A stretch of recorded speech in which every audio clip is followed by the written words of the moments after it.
Chapter 16. There was one point which Anne, on returning to her family, would have been more thankful to ascertain even than Mr. Elliot's being in love with Elizabeth, which was her father's not being in love with Mrs. Clay, and she was very far from easy about it when she had been at home a few hours. On going down to breakfast the next morning, she found there had just been a decent pretense on the ladies' side of meaning to leave them. She could imagine Mrs. Clay to have said that, now Miss Anne was come, she could not suppose herself at all wanted. For Elizabeth was replying in a sort of whisper, "That must not be any reason indeed. I assure you I feel it none. She is nothing to me, compared with you." And she was in full time to hear her father say, "My dear madam, this must not be. As yet, you have seen nothing of Bath. You have been here only to be useful. You must not run away from us now. You must stay to be acquainted with Mrs. Wallace, the beautiful Mrs. Wallace. To your fine mind, I well know the sight of beauty is a real gratification." He spoke and looked so much in earnest that Anne was not surprised to see Mrs. Clay stealing a glance at Elizabeth and herself. Her countenance, perhaps, might express some watchfulness, but the praise of the fine mind did not appear to excite a thought in her sister. The lady could not but yield to such joint entreaties, and promised to stay. In the course of the same morning, Anne and her father chancing to be alone together, he began to compliment her on her improved looks. He thought her less thin in her person, in her cheeks, her skin, her complexion, greatly improved. Clearer, fresher. Had she been using anything in particular? No, nothing. Merely Gowland, he supposed. No, nothing at all. Ha! He was surprised at that, and added, "Certainly you cannot do better than to continue as you are. You cannot be better than well, or I should recommend Gowland, the constant use of Gowland, during the spring months. Mrs. Clay has been using it at my recommendation, and you see what it has done for her. You see how it has carried away her freckles." If Elizabeth could but have heard this, such personal praise might have struck her, especially as it did not appear to Anne that the freckles were at all lessened. But everything must take its chance. The evil of a marriage would be much diminished if Elizabeth were also to marry. As for herself, she might always command a home with Lady Russell. Lady Russell's composed mind and polite manners were put to some trial on this point in her intercourse in Camden Place. The sight of Mrs. Clay in such favor, and of Anne so overlooked, was a perpetual provocation to her there, and vexed her as much when she was away. As a person in Bath who drinks the water, gets all the new publications, and has a very large acquaintance, has time to be vexed. As Mr. Elliot became known to her, she grew more charitable, or more indifferent, towards the others. His manners were an immediate recommendation, and on conversing with him she found the solid so fully supporting the superficial that she was at first, as she told Anne, almost ready to exclaim, "Can this be Mr. Elliot?" and could not seriously picture to herself a more agreeable or estimable man. Everything united in him: good understanding, correct opinions, knowledge of the world, and a warm heart. He had strong feelings of family attachment and family honor, without pride or weakness. He lived with the liberality of a man of fortune, without display. He judged for himself in everything essential, without defying public opinion in any point of worldly decorum. He was steady, observant, moderate, candid, never run away with by spirits or by selfishness, which fancied itself strong feeling, and yet with a sensibility to what was amiable and lovely, and a value for all the felicities of domestic life, which characters of fancied enthusiasm and violent agitation seldom really possess. She was sure that he had not been happy in marriage. Colonel Wallace said it, and Lady Russell saw it. But it had been no unhappiness to sour his mind, nor, she began pretty soon to suspect, to prevent his thinking of a second choice. Her satisfaction in Mr. Elliot outweighed all the plague of Mrs. Clay. It was now some years since Anne had begun to learn that she and her excellent friend could sometimes think differently, and it did not surprise her, therefore, that Lady Russell should see nothing suspicious or inconsistent, nothing to require more motives than appeared in Mr. Elliot's great desire of a reconciliation. In Lady Russell's view, it was perfectly natural that Mr. Elliot, at a mature time of life, should feel it a most desirable object, and what would very generally recommend him among all sensible people to be on good terms with the head of his family. The simplest process in the world of time upon a head, naturally clear, and only erring in the heyday of youth. Anne presumed, however, still to smile about it, and at last to mention Elizabeth. Lady Russell listened and looked, and made only this cautious reply: "Elizabeth, very well, time will explain." It was a reference to the future, which Anne, after a little observation, felt she must submit to. She could determine nothing at present. In that house Elizabeth must be first, and she was in the habit of such general observance as Miss Elliot that any particularity of attention seemed almost impossible. Mr. Elliot, too, it must be remembered, had not been a widower 7 months. A little delay on his side might be very excusable.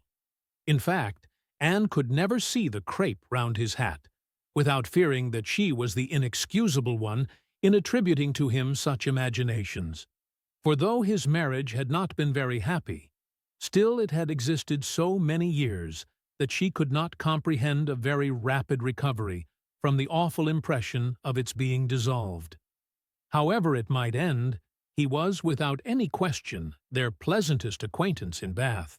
She saw nobody equal to him, and it was a great indulgence now and then to talk to him about Lyme, which he seemed to have as lively a wish to see again, and to see more of, as herself. They went through the particulars of their first meeting a great many times. He gave her to understand that he had looked at her with some earnestness. She knew it well, and she remembered another person's look also. They did not always think alike. His value for rank and connection, she perceived, was greater than hers. It was not merely complacence, it must be a liking to the cause, which made him enter warmly into her father and sister's solicitudes on a subject which she thought unworthy to excite them. The Bath paper one morning announced the arrival of the Dowager Viscountess Dalrymple and her daughter, the Honourable Miss Carteret, and all the comfort of Number and Camden Place was swept away for many days. For the Dalrymples, in Anne's opinion, most unfortunately, were cousins of the Elliots, and the agony was how to introduce themselves properly.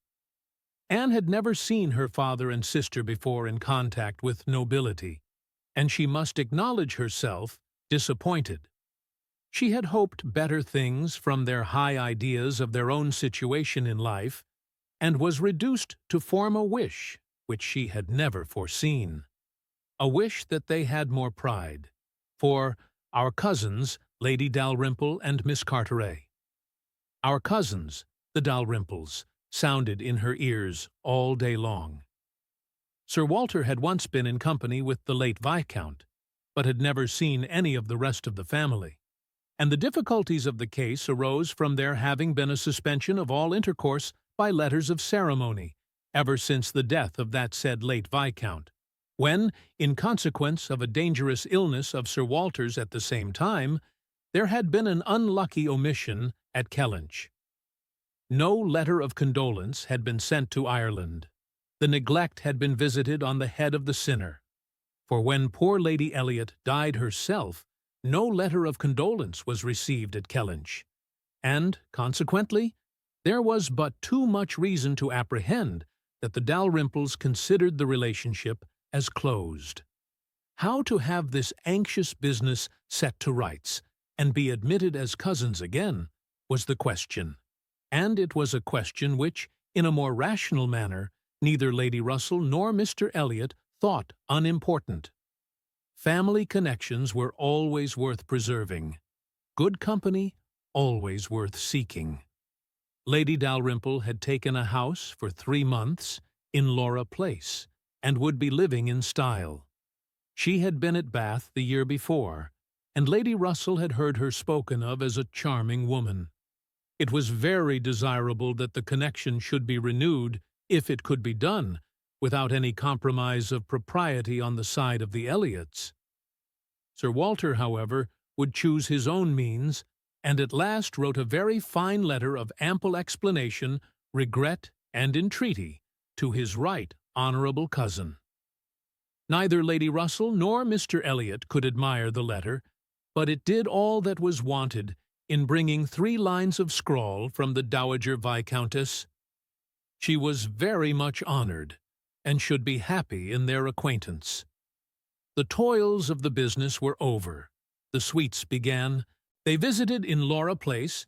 They had the cards of Dowager Viscountess Dalrymple and the Honourable Miss Carteret, to be arranged wherever they might be most visible, and our cousins in Laura Place. Our cousin, Lady Dalrymple, and Miss Carteret were talked of to everybody. Anne was ashamed. Had Lady Dalrymple and her daughter even been very agreeable, she would still have been ashamed of the agitation they created. But they were nothing. There was no superiority of manner, accomplishment, or understanding.